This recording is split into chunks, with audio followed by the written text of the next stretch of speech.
Bonjour à tous, comment allez-vous? Chez nous, tout va bien. Bienvenue sur notre chaîne Cuisine pratique pour les non-voyants ainsi que sur la chaîne de l'association Phoenix qui relaye nos vidéos. Nous en profitons également pour remercier les groupes et la page Cuisine du bout des doigts qui publie également notre travail. Merci à eux, ils nous aident considérablement. Voilà, aujourd'hui, une recette de confiture. Je vous l'avais promis il y a quelques jours, je vous avais dit, je vais vous montrer comment on fait de la confiture. Alors, la confiture, c'est quelque chose qui devient très très chaud. Donc, il faut être très prudent, évidemment.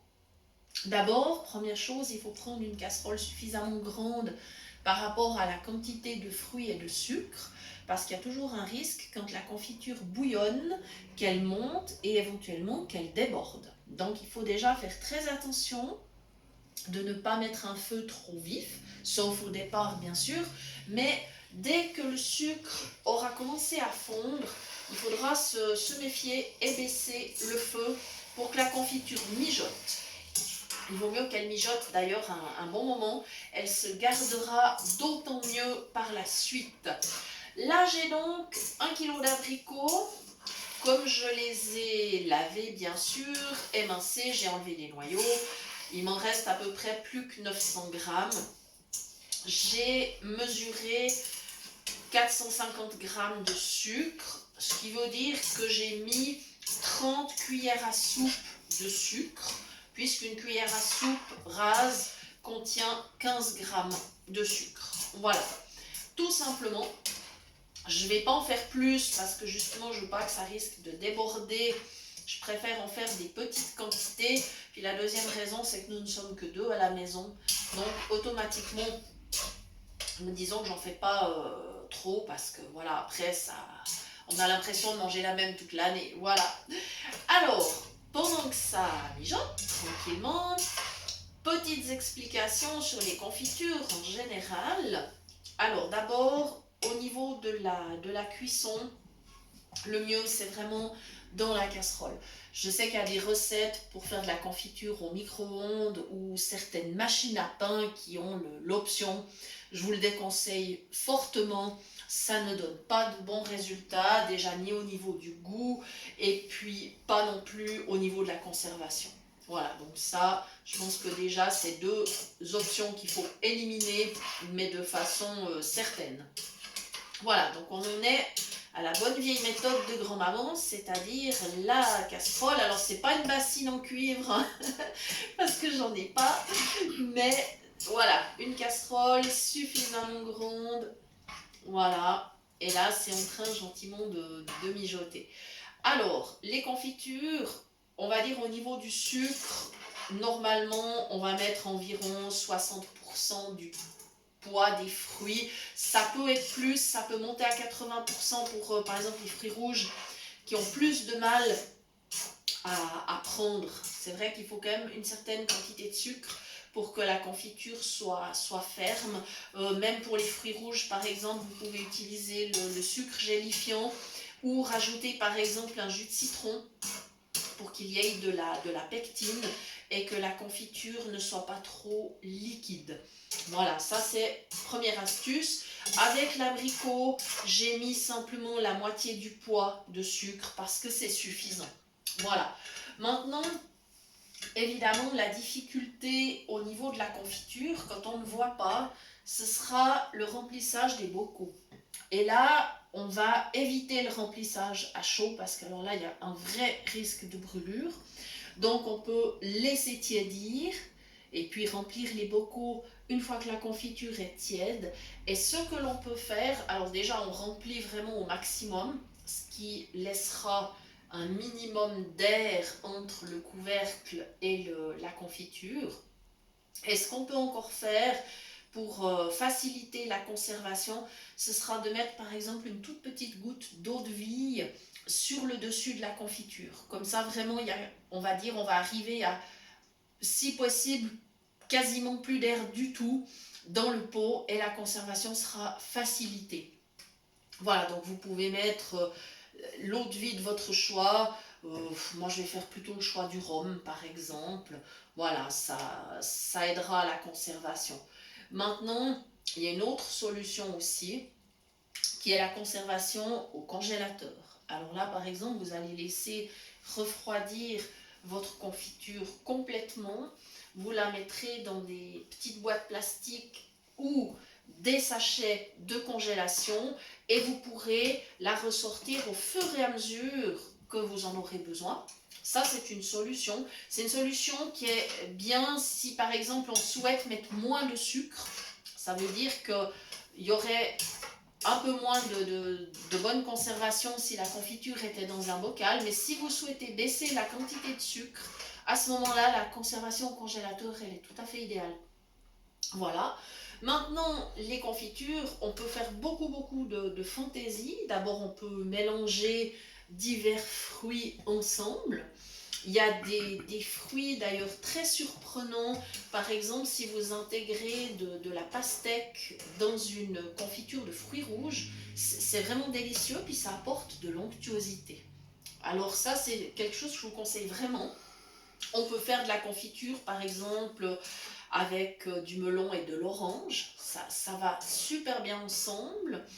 On peut faire de la confiture l'hiver, alors de mandarine avec un petit peu de citron vert. Ça, c'est une confiture, nous, qu'on aime beaucoup parce qu'on fait en fait de la confiture toute l'année. Voilà, après vous avez bien sûr le pamplemousse qui s'y prête également, qui sera un petit peu amer quand même, hein, mais ça, si vous aimez l'amertume, voilà, c'est pas un souci. Après, bien sûr, il y a tous les fruits de l'été, les abricots, les pêches, les nectarines, les prunes, les pruneaux, voilà, toute cette famille de fruits de l'été. Au printemps, bien sûr, la confiture de fraises, quand on a les beaux jours.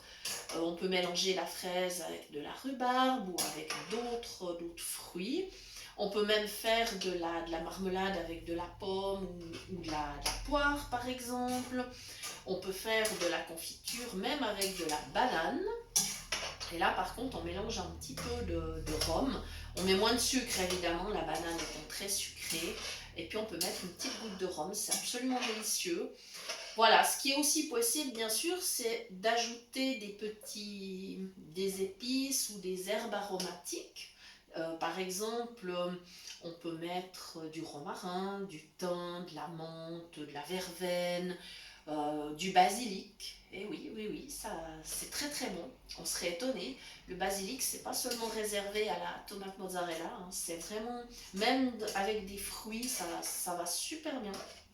Et puis bien sûr, si on souhaite du sucre vanillé ou bien de la cannelle, des zestes de citron, d'orange ou bien, qu'est-ce qu'on peut mettre encore? Du gingembre, de la cardamome, de l'anis étoilé, voilà, de la girofle également. Voilà, c'est pour vous dire, il y a plein de fantaisies possibles avec la confiture.